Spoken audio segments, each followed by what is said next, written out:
Ladies and gentlemen, welcome back to the Unstuck movement. I am your host, Rob Z. This platform is created for you to find the power, the strength, the perseverance to break those chains that have been holding you back from things in your life. So the things that have been holding you down, if you're looking for breakthrough, right, you need to break those chains to pass that glass ceiling, to break through that plateau and get to a new level of breakthrough for yourself. Today, I have an amazing guest on here. And what I love to do is bring guests on who have experienced this great breakthrough in their lives so they can give you an example of what that breakthrough is like. So you can have real life proof that it's happened for others so it can happen for you. So from navigating the depths of the ocean as a submariner in the Navy in his 20s to serving God as a preacher from behind a pulpit in his 30s, Daniel Whitworth has journeyed through diverse terrains before settling into the world of online business with his company, Whitworth Workflow Automations, alongside his devoted wife and co-parent of 6 amazing children. I want to welcome Daniel to the Unstuck movement. Thank you for being here today. Awesome. Thank you, Rob. Thanks for having me. Absolutely, man. Really cool to have you on here. We've had a few conversations before this, and I just really enjoy what you do for businesses, but also what you've done with your life and how you've molded your life to where it is today, and you've gotten yourself unstuck. And I love to ask a powerful question that leads to powerful answers. And your question is by far the best question I've ever had on the Unstuck movement, because this question is so good.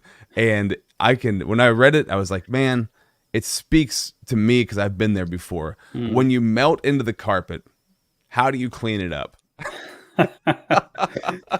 Which somebody might see that question and be like, what the heck does that even mean? Right. Yeah. But I read it and knew right away. So talk about that for yourself. What does that question mean for you? Why were you melting into the carpet? And how has that led to this story?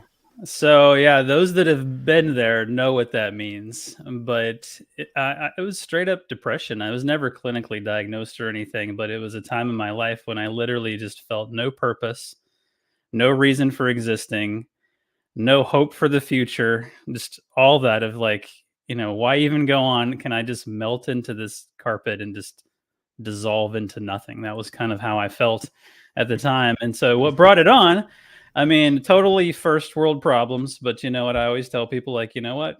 Problems in the first world feel just as real as in the third world. So, but anyway, so yeah, as my backstory goes, I was in the Navy for a decade. I was a pastor for a decade. And then in 2019, just before COVID hit, I stepped out of ministry full time, and my wife and I moved.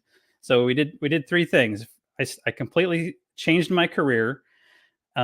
We moved cities, same area, but across a bridge tunnel that no one ever drives across. So it's almost like I'm in a different state.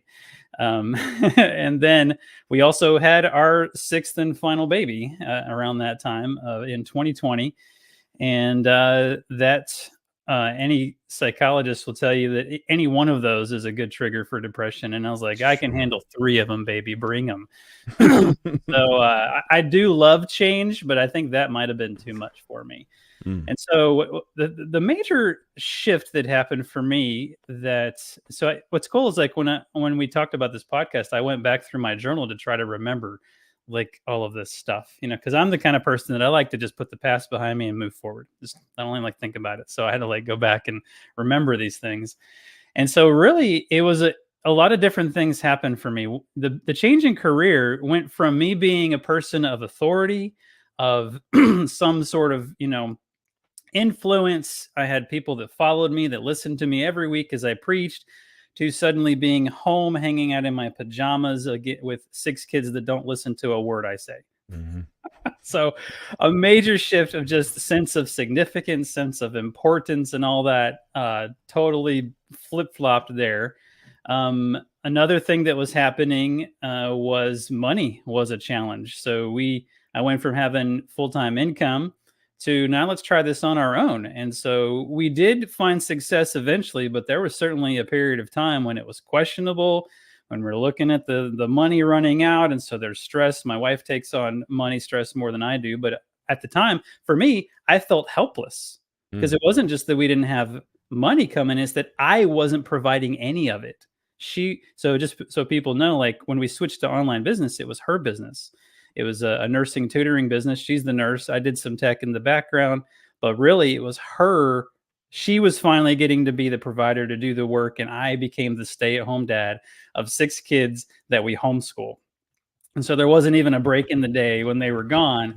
And we had a baby, like a brand new baby, which is not my favorite age of a child to take care of. And so, yeah, I got stripped of my influence and position. And then I got stripped of my ability to provide, my actual feeling of contribution to the family, which of course I equated to financial and not the other things that a dad does, right?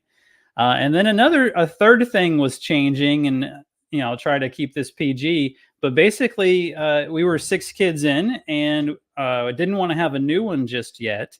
And so we were trying the whole natural family planning method of birth control, which basically equals abstinence for most of the time. And so that was another thing that was usually pretty regular. 6 kids, you can guess, right? And it became very not regular. And so that source of pride and feeling like a man and all that kind of stuff was also stripped from me. And probably after about the first year of me really trying to change it, like I did a podcast. I was like trying to find speaking engagements. I was doing all kinds of things to try to like salvage this sense of purpose and meaning and really career concept, until it really just probably about a year later just finally just got to the point where I quit the podcast. I even, so Facebook, I unfriended everybody. Like, wow. I just went into a literal, it's in my journal, I decided to go into a time of obscurity, kind of like Moses going into the wilderness concept. I think that's where the idea came from. And so I like completely dropped out of Facebook. Didn't just like deactivate my account. I unfriended everyone except for like close family. It's interesting because I mean, most people just go through and shut their account off. Mm-hmm. The unfriending takes a lot more work. So it had to be much more cathartic to be going through and just unfriending people. Like, I never talked to this person. Bye. And it wasn't like I didn't like them or anything. It's just like I really felt the need to not have an audience. Because that's what I realized is I've been living for an audience. A church audience, Facebook audience. Like, instead of living in here, I was very much depending on living out there. And I just realized I need to turn that off and focus on me, which was probably the best and worst thing I could do at the time, because then I had to really face my demons. And that was probably for the next year. So this would been 2022, really just struggling and feeling. There were literal days where I didn't want to get out of bed, didn't want to do anything, I didn't want to make dinner.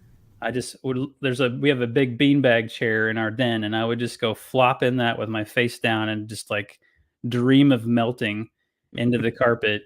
And if I wasn't doing that, I was rewatching the old 1960s Mission Impossible series over and over again, because there's no emotional commitment to that. And so, yeah, that was the melting into the carpet period of my life. I don't mean to laugh, man, but it's some of that really is funny. But also at the same time, this is really, I didn't expect this to happen on this episode. I spent 20 years in broadcasting, right? So I was on radio for 20 years. And when I left radio, coming up on 7 years ago,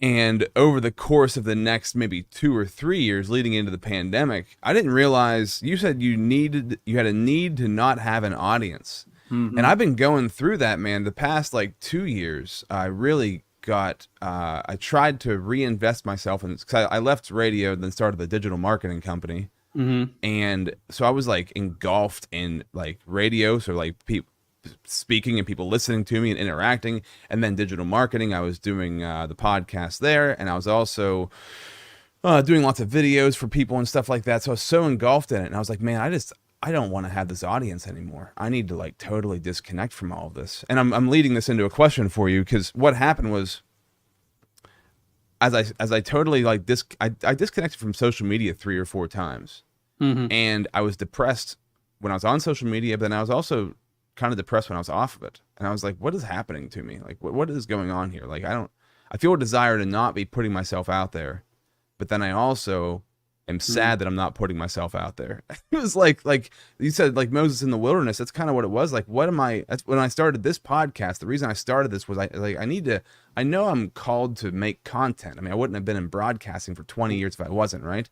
But it has to be purposeful, and it has to have a meaning behind it. It has to have something that will inspire somebody and help them, instead of just satisfying and gratifying me. And so it was just, when you were talking about that, it just dawned on me, holy cow, man, I went through that in a different scenario, but in a similar way. And it did lead me through like this period of loss in the wilderness, and this period of depression. Yeah. Obscurity. What did the obscurity do for you as you came out of it? Right. Because I know it like took you into this difficult place, but what has it done as you've gone through it? Well, what it really did for me was it forced me to go inside and just face up. It forced me to look in the mirror and nowhere else. And that's hard to do, because it's easy, especially when you live in front of other people and you have an audience. It's easy to just be that's the person that you like to be. It's the person you see in your own video. It's the voice you hear in your audio recordings and all that kind of stuff. But it's not the real you. It's the person you. Yeah, we try to be authentic and all that kind of thing. But at the end of the day, we all know how to make a presentation. When I get on stage and preach, it is the real me, but it's also not. You know what I'm saying? And so it really forced me to like look in the mirror and realize that I'm not fooling anybody. And it was hard. But I tell you what brought me out of it, what began the bringing out of it. Because another thing I'd gotten away from is we stopped going to church. So I was a pastor. I was burned out, honestly. I was burned out. I was jaded a bit. Probably had a little PTSD, if you've ever been a pastor and then stopped. There's a lot of things about being a pastor that are not very fun, and not very, people betray you and things like that. But anyway, so where I was going with this is that I had basically said, I'm going to take a break from God too. And, so we funny thing is, when we moved because of a church. I had stepped out of full-time ministry, and then there was this church far away I was looking at joining, and ended up stopped doing that because of different reasons, and thought, I'll start a home church, and that kind of fizzled. And so then just started doing, we'll do a thing as a family. And then I got irritated when the kids wouldn't read their chapters. And I kept trying to like make church still happen, but not. And it finally actually came to a head one day when, this is kind of embarrassing, I got real irritated because like no one else was doing anything to set up for church. We did communion and stuff, and I just got mad and was like, man, if I don't do it, then no one will. And it felt like I was pastor again. If I don't do the work, then no one else is going to do it. And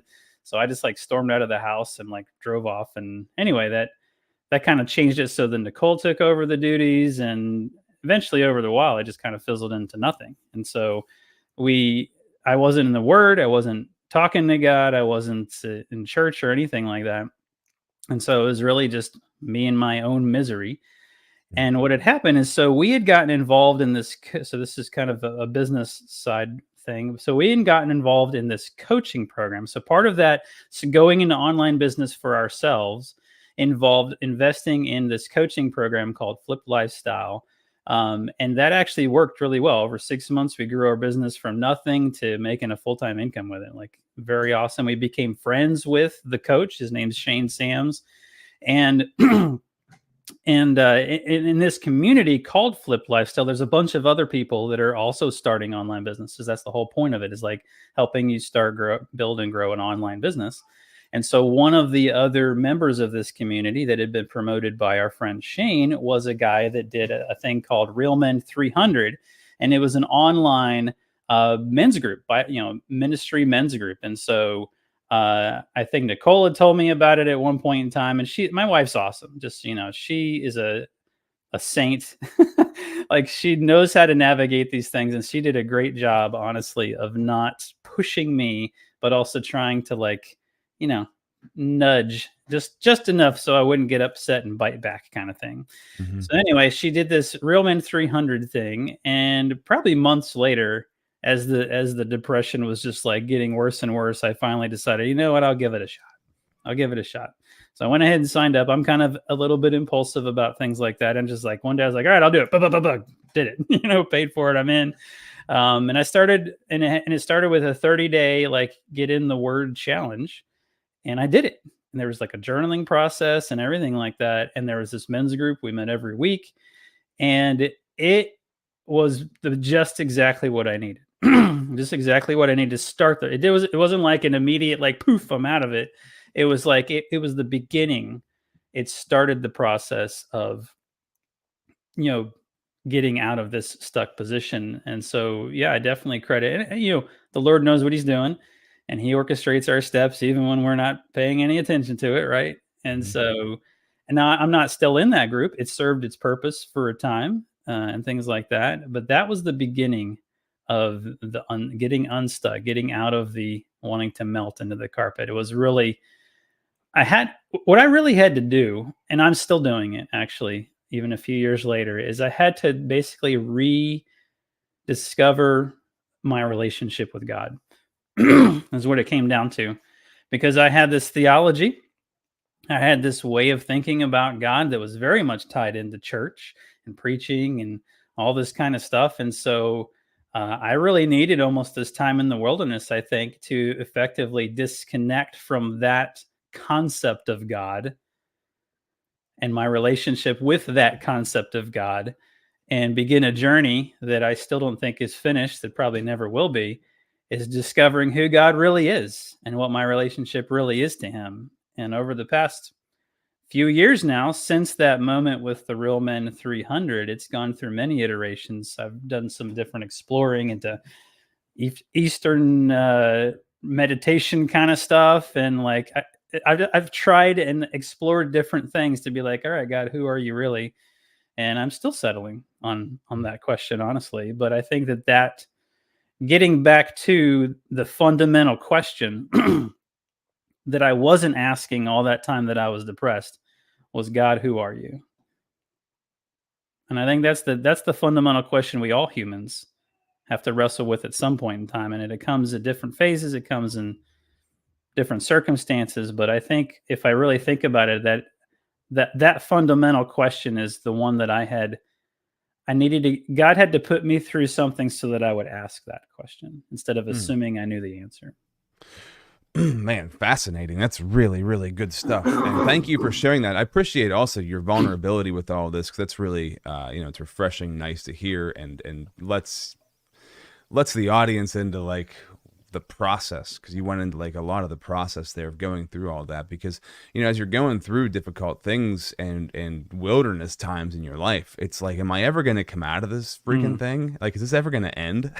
Like, exactly. Why is this happening for such a long period of time? But to God, a day is a century, or I forget this expression, right? But 1,000 years, yeah. I always looked at Moses, and like, his obscurity time was 40 years. 40. And it's just a sentence. It's a little blurb in the Bible. It's just one little line for 40 years. And I'm like, God, don't make mine that long, please. and your 40 years is a sentence, right? That Exactly. period of time is a sentence, because you kind of have to go through that. It's not, thinking about that too. 40 years is interesting too, because it's like a generation. Right. 40 years is like a generation. So to get something out of, maybe like a bloodline or something like that, it takes a generation to do that. And so I think for myself also, like, please don't take me through 40 years of something, but at the same time, like, just a couple of years can feel like 40 years, because I can't imagine what 40 years feels like. Okay. So there's a couple of things that I want to ask you. We're going to jump into the sponsor, the Connected Leaders Academy, here real quick, and give Jose Escobar and the crew a shout out, because they've made a huge impact in my life. And then we're going to come back and we're going to talk about what came on the other side of the wilderness, the church that you started, right? by community and Yeah. community in your neighborhood, and discussing how that has impacted your life and those around you. So let's do that here in 1 second.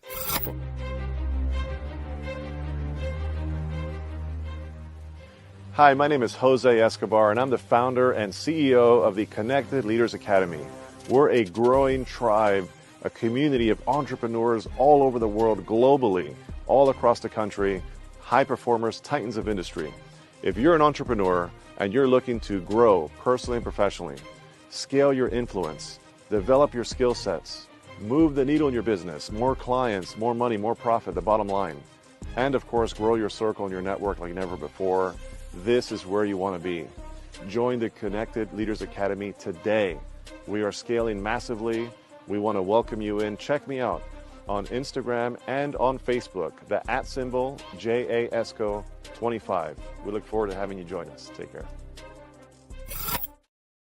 So we talk about getting unstuck. For you, this when we were talking before, I was so fascinated by this part of your story that you decided to just build something within your community that would bring people together. And that's all I'm going to say about it. I want you to talk about it, explain it, because I love the concept, and it's amazing what you've done just in your area.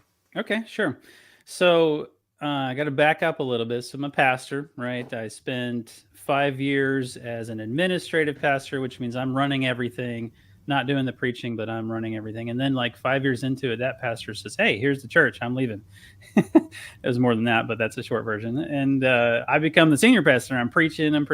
And about 2.5 years into that, like 5 years of the preaching part, one of my associates went to this conference in Florida and came back saying that they'd done some demographics and studies and all that, and found that our local area of Hampton Roads, Virginia, which is where I live, upwards of 80% of the population is not in church. And that's actually true of most, larger metropolitan areas, is that like not 50, not 60, but like 80 to 90% of people are just not in church anymore. And you can see it in all the empty churches out there.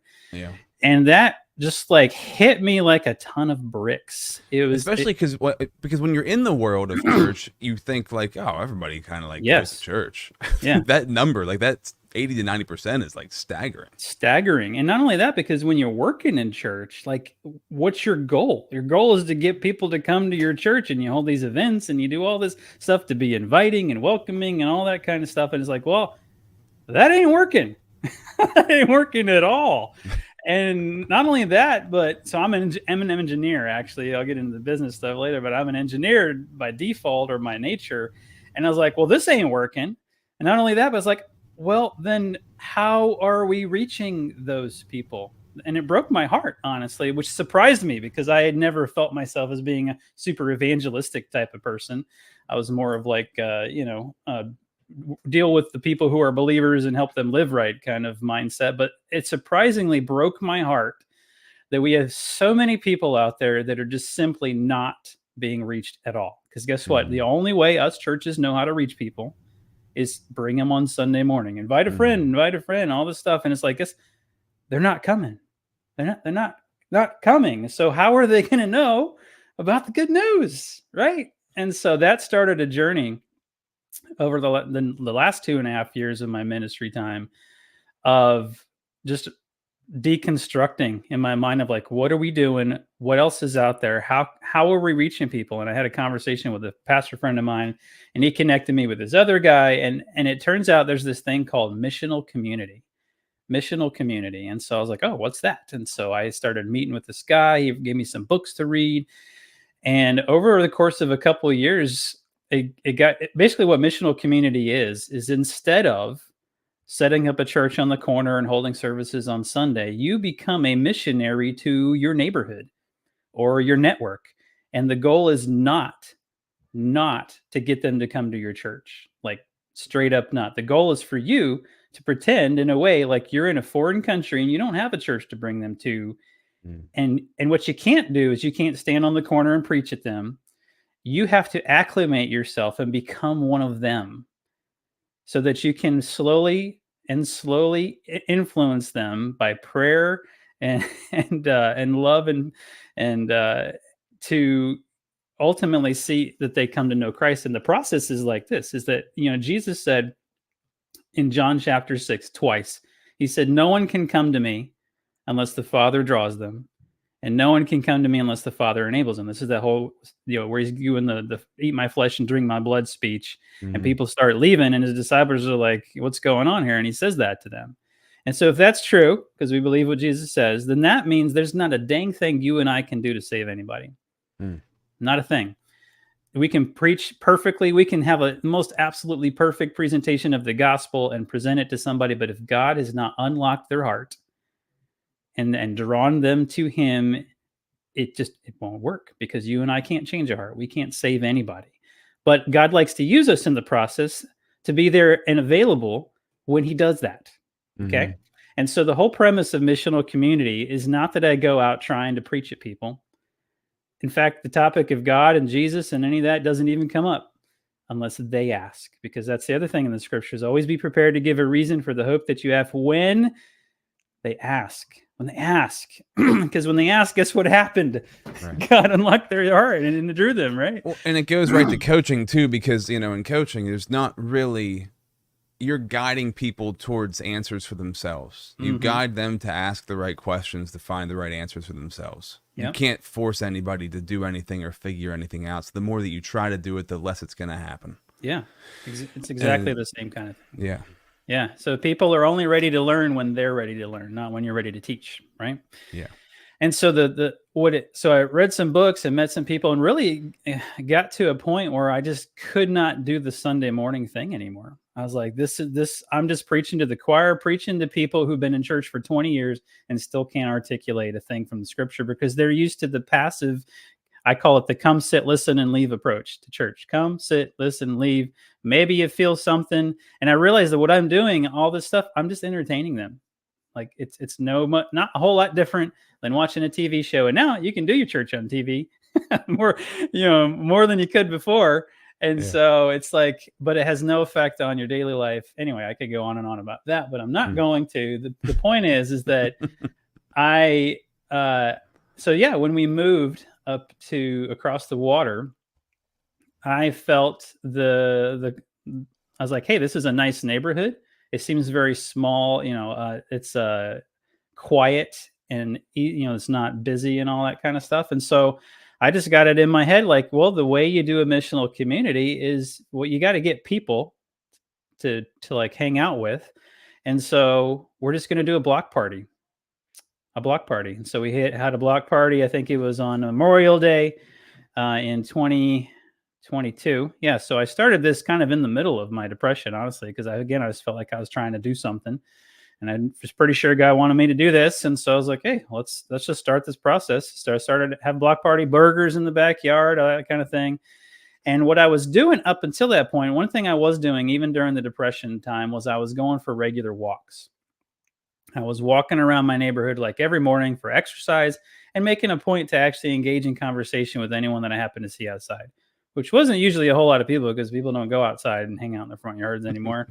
Right. But I did get a small smattering of people. And then a very interesting thing happened shortly before we were going to do the block party. Was I caught my back fence on fire. So, and that resulted in my other neighbors that touched that fence, which there were quite a few, us getting to know each other really fast. Basically, I had started doing fire pits, and I had never really done it before, but I'd always wanted to. And I made the mistake of, like, the ashes had burned overnight and I thought they were out. And so I dumped them behind the shed, which is in the backyard next to the fence, and there's leaves everywhere. Didn't think anything of it. Next thing I know, I got a neighbor knocking on my door. Hey, you burning leaves in the backyard? No, not that I know of. But you might want to check. So I go back and I'm like, oh my God, my fence base is in flames everywhere. I'm like, yeah. So someone had called the fire department. I tried putting out my hose. Anyway, long story short, that resulted in connecting with a lot of neighbors that I otherwise wouldn't have. And so I see that as a totally God thing. So yeah, we had a block party. And then, I don't know, maybe had 10 or 15 people show up, something like that. And then we just did it every month. And so we would tell the people that, hey, we're doing this again. We'd invite them again. And then I started doing an email list. And so we did it every month up until the cold months. And then we took a break, and then we did it again And then this year I got really smart, and because I was trying to figure out how do I reach all my neighbors, because it's like they're not always outside, and I started making flyers, and I'd put them in the mailboxes that were at least by the street, but a lot of them were up by the doors. I'm like, I don't want to be that weird guy that's like putting stuff, up by your door kind of thing, and I don't want to knock on doors because that's even more awkward. Yeah. And so then I learned that you can, from Zazzle, you can get custom sticky notes that are like 4x6, and it's a sticky note. And so I had those printed in a flyer, and I had my army of 6 kids literally put one on every single door in the neighborhood a few weeks before a block party. And on there's a link to like our Facebook group. I started a Facebook group in my email so they can RSVP.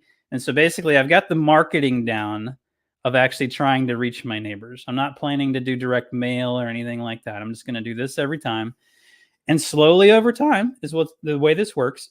Slowly over time, people start coming, and they'll join the Facebook group, and they'll come to one and then maybe not the next 2. And then they'll come to another one. And then you got some that start coming regular. And so we're basically 3 years into this now. We've done 3 seasons. And we've got a pretty good collection of people, maybe 20 or so that are coming on a regular basis. But it's only monthly, and it's still outside, like in the backyard, burgers and stuff. And so the next phase of this, which we're going to implement probably this month or next month before it gets warm again, is more like a brunch instead of a block party. And a brunch is going to be inside. It's going to be around couches, around a table. And it's not a party. It's more of an opportunity for conversation. And still, we're not preaching. We're not handing out tracts or anything like that. It's literally just building relationships with people, loving them, helping them out if they need it. It's just being, and what's cool is like, it's a facilitation thing. It's really just it's providing an opportunity for lots of people to come together with at least one person in the group that knows God, that knows Jesus, so that God, and what we do is we pray that God opens their hearts and draws them to himself and say, Lord, we're here if they have any questions that you'd like us to answer. And we just talk about our story. We don't start, pull out a Bible and start ripping out the theology at them. Right. It's very much you just make friends. Yeah. You make friends with people, and you hope and pray they come to know Jesus, and you get to play a part in it. But the very important intentional part of that is that you make yourself available. You do these block parties or these brunches or whatever it is that maybe in whatever your context might be, and you're consistent about it. And you just wait and see what happens. And I heard a thing early on, and I'll finish with this. I heard a thing early on in this process. I was watching a conference or something like that, and the guy said, when you go into this doing missional community, you can't think of it like a church plant. A church plant, your typical church plant, needs to be self-sustaining in 3 years. That's kind of the goal of like church planting organizations and stuff. You get enough people coming and they're giving and all that sort of thing so that you can like continue Sunday morning services, self-sustaining, that kind of thing. And he says, in this missional community, go into it not expecting a single result until 10 years in. And by result, that means like a conversion. Wow. 10 years in. So go in basically with the mindset that like, I'm here as long as it takes. I don't ever plan on starting a church from this. I don't ever plan on certainly not taking donations or an offering from these people. But at these block parties, what's cool is that we're very intentional about, it's never just one directional. It's like, hey, we're going to have some burgers. You guys bring this stuff. It's always everyone contributes kind of thing, because we don't want it to feel like we're holding a church service. It's literally just, hey, we just like to have all of our neighbors together. We thought it'd be fun. Let's get together. Like we had a chili cook-off back in November. That was a lot of fun. And so, yeah, that's the process, is like you just settle in and recognize, we're going to be here for as long as God wants us to be here. And if he chooses to bring any people to himself through us, then we're here and available. Until such time, we're just going to try to love people and make ourselves available. I love it, man. It's so cool just to hear like your story of how you got to where you are with this, and the fact that 10 years is the signpost for converting anybody is just, I mean, it's just the commitment, right? Just Yeah. committing to doing something. It also that- takes the pressure off. I'll tell you yeah, that. well, that Like really does take the pressure off. the first, reaction to that is, oh my gosh, 10 years, that's forever. That's going to take so long. I'm going to have to work so hard. But then it's like, no, wait, that's the point. That there's no pressure on me to do a thing. Well, and what I hear too, man, is because they say when you master something, right, it's like 10 years or 10,000 hours. And I always think like there's so much truth in that. And so what I hear in that 10 years also is, well, now it's 10,000 hours, 10 years of learning how to talk to people, communicate, not being pushy, making friends, making real connections, actually caring about people, and doing something consistently over that period of time. So you become a real people person who loves to help people and serve people and bring people together. So that's also, I think, in that 10 years, like that's a big piece of that too, is like, wow, this is an opportunity for me to be an expert at serving others and bringing them together and facilitating conversation, because that's where all the magic happens. Communication is where magic happens. Yeah. It's so good, man. It's really, really good. And I know you had given me some resources when we talked. If people want information about how to get started in something like that, how do they find that stuff? The best resource that I know of that I love is called The Tangible Kingdom. The Tangible Kingdom. It's a book by Hugh Halter. And there's certainly other resources out there. He's written several other books, but that book to me is both a why do this and a how to do this. And it's my favorite one. There's lots of other ones I could recommend. If anyone ever had a conversation with me about this, I'd be happy to talk about it. I love the topic. But The Tangible Kingdom by Hugh Halter is a great starting point for anybody. So I feel like there's so much more that I want to ask you, but we got to wrap this episode up. And I do want to have you come back on for the Unstuck business also, because we didn't even touch on the workflow wizard and how you help people and businesses with their workflow, which is, I mean, I can't imagine how insanely helpful that also is. Yeah. I have a couple questions I wrote down here. There's one thing I guess I want to touch on before we sign off, because I'm trying to figure out which is the best one to ask. I love the quote that you wrote. So, when I have somebody come on, I ask them for a quote or saying that they live by. And yours is, losers make excuses, winners make choices. Yeah. And what does that mean to you in your life, right? I love the story of how you got unstuck and the wilderness, the depression that you were in. Who was the loser who was making the excuses, that version of you, and the winner that makes choices? The night and day of that for you, what has that been like? Yeah, so that is something I live by and try to teach my kids when they're making lots of excuses why they can't do something. But for me, that was a time where I was just kind of making excuses. Well, I can feel this way because I don't have a job. I can feel this way because, I'm not, having lots of relations with my wife, or, all those things. It's like you can easily wallow in your circumstances and be like, and then the question, of course, is like, why don't you do something about it? If your answer is anything but, well, I can and I'm going to, then that's an excuse, because at the end of the day, you can do something. It's choices. I choose to melt into the carpet. Yeah. Regardless of how I feel, I can choose to go bury my face in the beanbag or watch Mission Impossible endlessly, or I can choose to do something, or I can choose to try something, or like join the Real Men 300 or something like that. And so it's not like I'm perfect at that all the time by any stretch of the imagination, but that's something that is that mantra that I really try to teach my kids is like, if you want to be anything in this world, if you want to have control over your life as opposed to being a victim, don't make excuses, make choices. Yeah, and the mantra thing was like, well, I don't think anybody who even has a mantra in their life lives by it 24/7, 365, right? But it's something that's a recurring theme that you come back to when you're stuck in a certain place. If people want to reach out to you, I know they can go to theworkflowwiz.com. They can go on Facebook, The Workflow Wizard. Those are the best ways to get a hold of you? Yeah, or you could just email me, Daniel@danielwhitworth.com. That's my email address. So if that's all Cool. right. All right. I'm open to talk to anybody. Yep. Awesome. All those details are also in the bio for this episode, man. Thank you for your story. Thank you, Daniel. I'm so glad that we met each other, and Yeah, I man. loved the story of how you've made this happen for you. I just want to thank you for being a part of the Unstuck movement. My pleasure. My pleasure.